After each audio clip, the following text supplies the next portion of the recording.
Around 2006, I was driving a flatbed and picked up a load of construction material, drywall, roofing, or something similar. Though I don't remember exactly, the load was prepackaged in boxes and I recall having to use strap protectors on it. I picked it up in rural Tennessee, somewhere between Memphis and Nashville, but closer to the intersection of the Mississippi, Alabama, and Tennessee state lines. My memory is a bit foggy on the exact location. The load required a tarp, so I strapped everything down, tarped it, and left the shipper.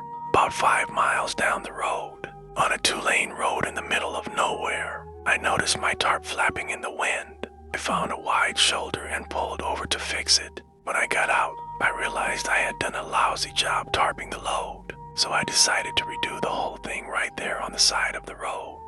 I undid all the bungee straps, dragged the tarps off, rolled them back up, climbed on top of the load, and started unrolling the tarps again. While I was working, I noticed a guy walking along the same side of the road, heading toward my truck. At first, I didn't think much of it, but I kept an eye on him since I was in the middle of nowhere. By the time I had the tarp set in place and was climbing down to hook the bungee straps back on, the guy was close enough that I started paying more attention to him than to my work. I grabbed my winch bar and set it on the trailer next to me just in case. For context, winch bar is an 8-pound solid metal bar about 4 feet long, tapered to a blunt point on one end and hollow on the other. It's used for tightening straps and chains. When the guy got to me, the first thing I noticed was his hair. It looked like a mullet, but it was patchy, as if he tried to cut it himself, had a seizure in the process, and then just said, "Good enough to party." The next thing I noticed was his eyes. They were clear, so I didn't think he was drunk or high, but something about them was just off. I got the distinct impression that the elevator didn't go all the way up. His clothes were dirty and unkempt, and he was wearing dirty white tennis shoes. I remember one shoe didn't have laces and the tongue was noticeably out of place. He stopped by me, waited for me to acknowledge him, and said, "I've got a long walk." I replied, "Yeah, man, you do. We're in the middle of nowhere," making it clear he wasn't getting a ride. He nodded, started walking past me, but stopped near the driver's door of my truck. Then he turned around, came back, and repeated, "I've got a long walk." At this point, I explained that I couldn't give him a ride because of insurance and company policies. I apologized for not being able to help, and he seemed to accept it. He turned and started walking away. I waited for him to get a little farther from my truck before I went back to work finishing the tarp job. I kept an eye on him as he moved away. Just as I was putting on the last bungee strap, I glanced over to check where he was and realized he had turned around and was heading back toward me. Now he was about 100 yards in front of my truck and coming my way. First, it looked like he was talking on a cell phone. He had one hand up to his face and I could barely make out his mouth moving. His other hand was gesturing like he was having a conversation with someone. I finished with the straps, grabbed my winch bar, and climbed into the truck. By this point, he was about 10 yards away. As soon as I got in the cab, I locked the doors and set the winch bar on the passenger seat just in case. Then I looked at him more closely and realized he wasn't talking on a phone. He was talking to his hand. It didn't look like a pleasant conversation. It looked like an angry argument. At that moment, I got really nervous. I cranked the truck, put it in gear, and pulled out without even checking for traffic. As I passed him, he just stared at me, holding his hand to his face with a blank, dead look. By the time I hit 5th or 6th gear, I glanced in the mirror and there was no one there. I had been behind the wheel for 15 hours straight, and my eyes were almost shutting on their own. It was well past midnight, and I was driving down the rural highways of Kentucky. There was nothing in front of me but the road. The asphalt seemed to fade into the darkness beyond my headlights. The clock read 1:47 a.m. as I started cautiously descending a steep hill. I turned on the radio, but all I got was static. As I rolled down the hill, a figure suddenly appeared in my headlights. A woman stood in the middle of the road. She was covered in blood and her leg was bent at an unnatural angle. Reflexively, I jerked the steering wheel to the left and slammed on the brakes. The screeching of my truck's tires tore through the quiet night. I barely managed to stop in time to avoid hitting her. Gripping the steering wheel tightly, I took deep breaths. All the stories I'd heard rushed through my mind. This could be a trap. Late at night, especially on highways like this, criminals would sometimes use innocent-looking people to lure truckers into being robbed. Keeping my hands on the wheel, I watched the woman. She was stumbling toward the truck, yelling, "Please, please help me. They're after me. We have to get away." Voice inside me said, "Wait," but another urged me to help. The fear in her eyes seemed real. I rolled the window down slightly and yelled, "What happened? Who's after you?" "I was kidnapped," she cried, her voice trembling. "I have to get away from them. Please, let me in." I hesitated for a moment longer, then opened the door. She climbed in quickly, slamming the door shut behind her. "Drive, just drive," she screamed. The panic in her eyes told me she wasn't lying. I pressed the gas pedal and the truck started moving again. Watching the road and checking my mirrors, I asked, "Tell me, who are these people? What happened?" "They locked me in a farmhouse," she said, her voice hoarse and full of fear. "I managed to escape, but they're after me. Please, don't stop. They're very dangerous people." I tried to get more details, but she kept insisting. "Don't stop, just keep going." Suddenly, I felt something wrong with the steering. Keeping the truck on the road was becoming harder. I pulled over to check and found the rear left tire was flat. As I inspected the tire, I noticed headlights approaching in the distance. I quickly got back into the truck and locked the doors. The vehicle stopped in front of me and 3 men stepped out of a pickup truck. They didn't look friendly. One of them stepped forward and shouted, "Hey, the woman in your truck is our sister. She's a little confused. Hand her over and let's not make this a bigger deal than it needs to be." I glanced at the woman. She was cowering in the corner of the seat, trembling. "They'll kill me," she whispered. "Please, don't believe them." Looking back at the men, I felt something was off. Nothing about this situation seemed right. I raised my voice. "If she's your sister, why is she so scared? I'll call the police and let them sort it out." The man in the middle smiled, but it was a smile that sent chills down my spine.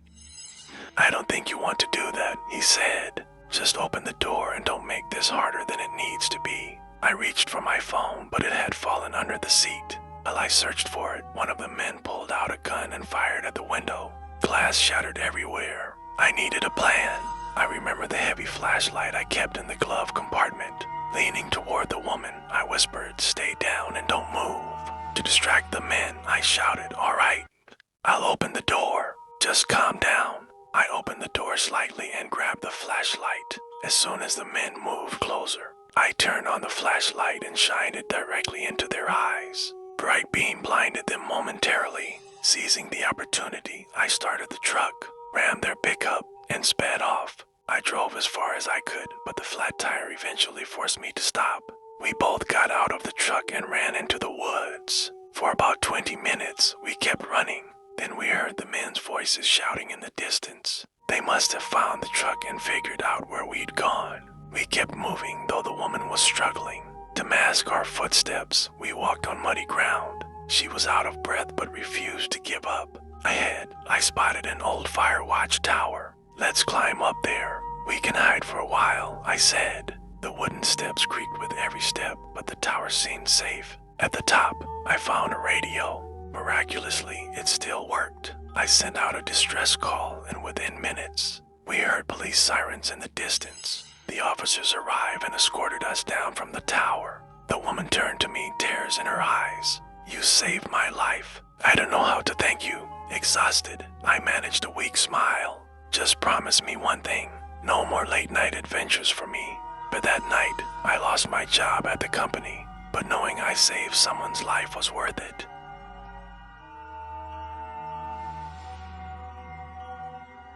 I was on a long road trip when my GPS suggested a shortcut. I had been driving on the highway for hours, and the route on the map looked like it could save me some time. Why not? I thought, and took the turn onto the narrow road.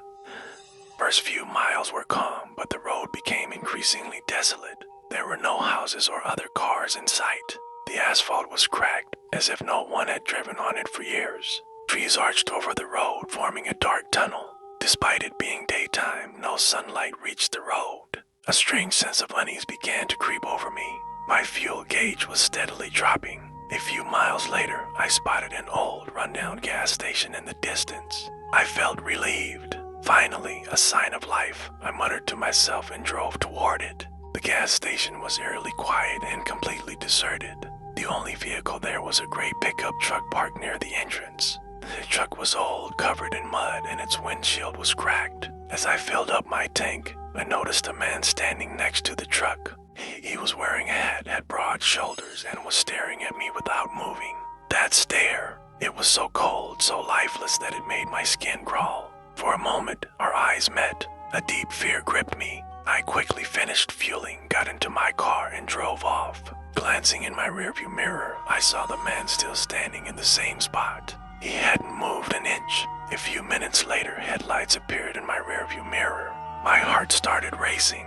As I feared, it was the gray pickup truck. It was following me. I pressed down on the gas pedal, but the truck sped up as well. I was so focused on escaping that I barely paid attention to the road. My heart was pounding in my chest. Then, as I took a sharp turn, I lost control of the steering wheel. The car skidded, veered off the road, and crashed into a tree with a deafening thud. The sound of the impact echoed in my ears. Everything went black. When I opened my eyes, I found myself inside a cabin. It was old, with rotting wooden planks, and a foul stench of decay filled the air. My hands were chained to the ceiling. Each breath I took brought the nauseating smell deeper into my lungs, making me want to vomit. Two other men were chained nearby, their bodies covered in blood. Their faces were pale. I tried to wake them, but they didn't respond. Panic was setting in, but I knew I had to escape. My eyes fixed on a rotting beam in the ceiling.